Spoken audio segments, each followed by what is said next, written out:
अस्सलाम वालेकुम everyone, welcome back to my YouTube channel. क्या हाल है आप सभी की? उम्मीद करती हूँ आप सब खैरियत से होंगे और बहुत अच्छे होंगे। अल्हम्दुलिल्लाह हम भी ठीक हैं। सो व्लॉग स्टार्ट करने से पहले आप सभी को मैं बहुत बहुत शुक्रिया अदा करना चाहती हूँ, जो आप लोगों ने मुझे इतना ज़्यादा सपोर्ट किया और आप लोगों के सपोर्ट की वजह से मैं यहाँ तक पहुँची हूँ। मेरे 1K सब्सक्राइबर्स कम्प्लीट हो चुके हैं एंड लिटरली मुझे इस बात की बहुत ज़्यादा खुशी है एंड बहुत अनएक्सपेक्टेड था ये सब। मुझे उम्मीद नहीं थी कि ऐसा कुछ होगा, बट अल्हम्दुलिल्लाह ये सब चीज़ें हुई और मुझे इस चीज़ की बहुत ज़्यादा खुशी है और मैं बहुत ज़्यादा एक्साइटेड हूँ। बस आप लोग इसी तरह मुझे सपोर्ट करते रहें और मेरा वॉच टाइम आवर्स भी कंप्लीट हो जाएगा। तो चलिए करते हैं आज का व्लॉग स्टार्ट। ये है थर्ड डे ऑफ रमज़ान। मैंने सेकेंड डे कोई व्लॉग शूट नहीं किया था क्योंकि मेरा बिल्कुल भी मन नहीं कर रहा था। कभी कभी स्किप करने का भी दिल करता है और एक ही जैसे रूटीन रोज़ रोज़ दिखाने में मुझे अच्छा भी नहीं लग रहा था, तो मैंने सोचा एक दिन गैप ले लेती हूँ।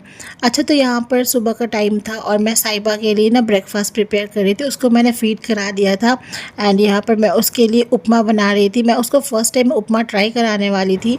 तो इसको बनाने के लिए सबसे पहले मैंने सूजी को ना अच्छे से ड्राई रोस्ट कर लिया था, फिर निकाल करके और उसी पैन में थोड़ा सा बिल्कुल थोड़ा सा घी ऐड किया था। 2-3 दाना मैंने ज़ीरा ऐड कर दिया था फॉर टेस्ट एंड उसके बाद मैंने गाजर जो ग्रेट किया हुआ था वो मिलाया था। फिर पानी डाल करके थोड़ी देर गाजर को मैंने ऐसे पकने के लिए रख दिया था एंड उसके बाद फिर मैंने इसमें थोड़ा सा ना मसाला वगैरह भी ऐड किया था और मसाले में मैंने थोड़ी हल्दी, थोड़ा ज़ीरा powder and a pinch of salt डाला था। आई नो अभी सॉल्ट नहीं देना है, बट वो 8 मंथ्स की हो चुकी है और वो फीका खाना बिल्कुल नहीं खाना चाहती है। बहुत मुश्किलों से मैं उसको खिलाती हूँ। कई बार तो ऐसा होता है कि मुझे पूरा का पूरा उसका खाना फेंकना पड़ता है। वो बिल्कुल नहीं खाती है, मुँह से निकाल कर खुद ही फेंक देती है। तो इसलिए मैंने सोचा कि थोड़ा सा मैं उसमें ना नमक डाल देती हूँ, बिल्कुल एकदम चुटकी बराबर। तो इससे थोड़ा सा तो उसको अच्छा लगेगा और वो खाएगी। एंड माशाल्लाह ये जब मैंने उसको खिलाया था ना, एक तो उसको ये चीज़ बहुत पसंद आई एंड दूसरा उसने पूरा खा लिया था, मतलब पूरा फिनिश कर लिया था। तो यहाँ पर बस ये काम मैं करने लगी थी। सुबह उठते ही साहिबा के कामों में मैं लग जाती हूँ क्योंकि घर के तो इतने कोई ख़ास काम होते नहीं हैं। घर का काम जो है वो मेनली इफ्तार बनाने से ही शुरू होता है। तो यहाँ पर मैंने उसको खिला पिला दिया था एंड वो अपने टॉयज़ के साथ खेल रही थी। ये मेरे फ्रूट बास्केट को टॉय बास्केट बना के बहुत ज़्यादा खुश है सच में। एनीवेज़ कोई बात नहीं। तो बस इसको मैंने खिला पिला करके और रेडी कर दिया था, इसको शावर दिला दिया था, सब कुछ हो गया था। और फिर मैंने भी शावर ले लिया था, नमाज़ पढ़ ली थी ज़ोहर की और कुछ थोड़ी देर मैंने तिलावत करी थी। उसके बाद मैंने साहिबा को सुला दिया था, मैंने भी थोड़ा देर रेस्ट करा एंड उसके बाद फाइनली मैं आ गई थी किचन में। तो ये कोई 3 बजे का टाइम था जब मैं किचन में आई थी। तो मैंने सोचा था कि आज मैं जल्दी से ही बनाना शुरू कर दूँगी ताकि साहिबा के उठने से पहले मैं आधी से ज़्यादा चीज़ें बना के रखूँ। तो यहाँ आने के बाद सबसे पहले जो है मैंने जो बर्तन धुले हुए थे पहले से जो बास्केट में थे उसको मैं अपनी अपनी जगह पे रख रही थी सो दैट बिल्कुल भी मेस क्रिएट नहीं हो, क्योंकि इफ्तार बनाने टाइम ना ऑटोमेटिकली मेस क्रिएट हो जाता है। आप चाहो या ना चाहो ऐसा हो ही जाता है एंड होते होते तक। तो सबसे पहले मैंने जो छोले पानी में भिगोए थे उसको मैं जो है बॉईल करने को रख रही थी। तो सबसे पहला काम मैं ये करती हूँ कि अगर कोई बॉइलिंग वाला चीज़ होता है तो उसको मैं बॉईल करने को रख देती हूँ एंड उसके बाद दूसरा जो भी चीज़ बनाना होता है वो करती हूँ। उसके बाद फिर मैंने आटा गूँधने के लिए निकाला था। मुझे ना एक्चुअली एक रेसिपी बनानी थी जिसके लिए मुझे मैदा चाहिए था, बट मैदा था नहीं तो मैंने आटा ही गूँध लिया था। मेरे हस्बैंड भी घर पे नहीं थे, वो ऑफ़िस थे और स्विगी इंस्टामार्ट भी पता नहीं क्यों अनसर्विसेबल था। तो मेरे पास जो था मैंने आटा ही गूँध लिया और मैंने एक्स्ट्रा ही गूँधा सो दैट रात की रोटियों में भी मुझे आसानी हो जाए और ये हेल्दी भी बन जाएगा, एक हेल्दी ऑप्शन भी है। फिर साहिबा भी उठ गई थी। मुझे समझ में नहीं आता ये इतना कम क्यों सोती है, सिर्फ मैंने 2 काम किया और ये उठ गई। तो यहाँ पर मैंने इसको वॉकर में डाल दिया था और थोड़ा अच्छे से मैं इसको पैम्पर कर रही थी ताकि ये खेले और फिर मैं अपना काम शुरू करूँ। तो फाइनली ये खेलने लग गई थी एंड फिर मैंने कटिंग चॉपिंग का काम शुरू किया था, क्योंकि ये काम बहुत हेडेक वाला होता है और मुझे बिल्कुल करने का मन नहीं करता। ख़ास करके ये प्याज काटने वाला जो काम होता है ये मुझे सबसे ज़्यादा बुरा लगता है। मैं अपने घर में प्याज नहीं काटती थी कभी। मुझे इतना ही बुरा लगता है ना ये प्याज काटना, एक तो आँख में आंसू आ जाते हैं, ऊपर से इतनी स्मेल रह जाती है हाथ में। पर अब तो सब कुछ करना पड़ता है, अब तो आदत भी पड़ चुकी है। तो मैं यहाँ पर प्याज काट रही थी। फिर मैंने खीरे भी काटे थे क्योंकि मुझे जो रेसिपी बनानी थी उसमें थोड़ा यूज़ होना था इसका।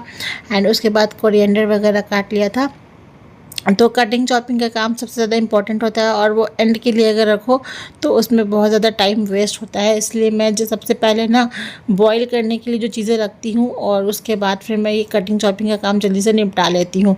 किसी दिन मुझे फ्रूट्स काटना होता है तो वो भी मैं पहले ही काट लेती हूँ, बट आज फ्रूट्स में मैंने सिर्फ एप्पल काटना था, तो एप्पल जल्दी काटो तो उसमें ना दाग होने लगता है, इसलिए मैं एप्पल नहीं काट रही थी। तो यहाँ पर बस वो करने के बाद मैंने जो है ना चटनी बना ली थी। धनिया और पुदीने की चटनी मैंने बनाई थी, क्योंकि मुझे स्टफिंग में चाहिए था ये, और मैं सॉस नहीं यूज़ करूँगी तो इसीलिए।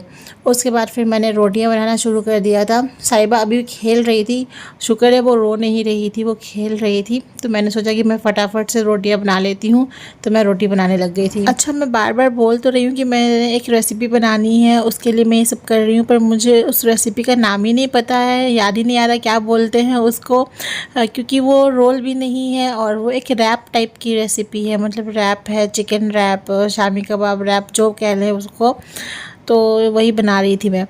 अच्छा, उसके बाद साहिबा को लग गई थी भूख, वो थोड़ा रोना शुरू कर ही रही थी, फिर मैंने उसके लिए दूध बनाया था और उसको ले जा कर के मैं आराम से रूम में दूध पिला रही थी।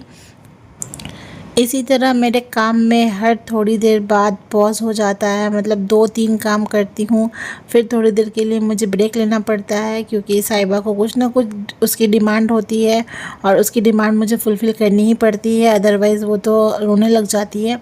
और यहाँ पर मैंने इसको वॉकर में बिठाया था किचन में, और वो किचन से पता नहीं कब वो बाहर निकल गई थी, मैं काम में इतनी बिजी हो गई, फिर मैं उसको लेकर के अंदर आई थी, वो चिल्ला रही थी, तो मैं उसको लेकर अंदर आ गई थी। उसके बाद टाइम बहुत ज़्यादा हो गया था, तो मैंने फटाफट से जो है कटलेट्स बनाने की तैयारी करी थी। मैंने जो छोले को बॉईल किया था ना, तो मैं उसका चिकपी कटलेट्स बनाने वाली थी, वो भी मैं बहुत हेल्दी वर्जन में बना रही थी, मतलब बिल्कुल लेस ऑयल में मैं उसको बस थोड़ा सा सेकने वाली थी। तो मैंने इसमें सारे जो भी मसाले थे वो ऐड कर दिए थे, और साथ ही साथ मैं सफाइयाँ भी कर रही थी, मतलब कुछ गिर जा रहा था तो मैं उसको पोंछ के हटा ले रही थी, क्योंकि अगर ना करो तो बहुत ज़्यादा फैल जाता है और गंदा लगने लगता है। इसलिए मैं साथ के साथ जो भी बर्तन होते हैं उसको थोड़ा थोड़ा करके धुलती भी रहती हूँ, और कुछ गिर जाता है तो मैं साफ भी करती रहती हूँ। मैं इतनी जल्दी में बना रही थी कि दोनों चीज़ों में से किसी की भी रेसिपी मैंने नहीं ली है, नहीं शूट करी। अगर आपको इन दोनों में से किसी की भी रेसिपी चाहिए, चिकपी कटलेट या फिर रैप जो भी है, तो आप लोग मुझे कमेंट सेक्शन में बताना, फिर मैं नेक्स्ट व्लॉग में इंशाल्लाह कोशिश करूँगी कि मैं रेसिपी शेयर करूँ। एनीवे, तो यहाँ पर मेरे जो कटलेट्स थे वो सिक रहे थे। मैंने बिल्कुल थोड़े से तेल में इसको डाल करके सेकना चाहा था कि हो जाएगा, एंड अल्हम्दुलिल्लाह ये बन भी गया था और काफ़ी टेस्टी बना था। मेरे हस्बैंड को भी बहुत ज़्यादा पसंद आया ये, और इसको मैंने सर्व किया था धनिया और पुदीने की चटनी के साथ। तो ये था फाइनल मेरा जो दस्तरख़्वान है। यही चिकन रैप है जो यहाँ पर आपको दिख रहा है रोटी ट्रायंगल शेप में, और ये है मेरा टोटली इफ़्तार। तो ज़्यादा कुछ मैं रखती नहीं हूँ, बिकॉज़ इतना कोई खाने वाला नहीं है और इतने में भी पेट भर जाता है, तो इसीलिए। और अल्लाह का शुक्र है कि इतना लेट होने के बाद भी टाइम से सारी चीज़ें बन चुकी थी, और हमें दुआ मांगने के लिए भी टाइम मिल गया था। उसके बाद हमने रोज़ा खोला, और साहिबा ने जैसे ही ये अपना ग्लास देखा ना रूह अफ़ज़ा का अपने पापा के हाथ में, बस उसने अंगूर को फेंका एंड ग्लास के ऊपर अटैक कर दिया। और अब इसका अटैकिंग वाला जो मोड है वो काफ़ी ज़्यादा एक्टिव हो चुका है। ये बैठ जाती है हमारे साथ और खाने के लिए, एंड पूछो मत कि इतनी चीज़ों को गिराने लगती है, कभी ये फेंकती है कभी वो फेंकती है, और हम इसे रोकते भी नहीं हैं। इससे इसका ब्रेन डेवलपमेंट अच्छा होगा, तो यही सोच करके बस हम इसको करने देते हैं। अच्छा, तो अब इफ्तार करके मेरे हस्बैंड जा चुके थे, एंड जब ये रात में ऑफिस से वापस आए थे तो मैंने इनसे बोलकर शावरमा मंगवाया था, क्योंकि मुझे शावरमा खाने का मन था। तो मैंने डिनर के नाम पर शावरमा ही खा लिया था, और उसके बाद मुझे चाय पीने की तलब हुई थी, तो मैं चाय बनाने लगी थी। आज ना सर बहुत ज़्यादा दर्द हो रहा था, तो मैंने बहुत अच्छी सी मसाला चाय बनाई थी, सारे मसालों को कूट काट के डाल दिया था और मसाला चाय बनाई थी, फिर हमने चाय एंजॉय की। So that's it for today. आज का व्लॉग यहीं पर एंड करती हूँ। मिलती हूँ नए व्लॉग में। पसंद आया हो तो प्लीज़ मेरे चैनल को सब्सक्राइब करना, वीडियो को लाइक करना, शेयर करना मत भूलना। तब तक के लिए अपना बहुत सारा ख्याल रखना, और हमें भी दुआओं में शामिल रखना। अल्लाह हाफिज़।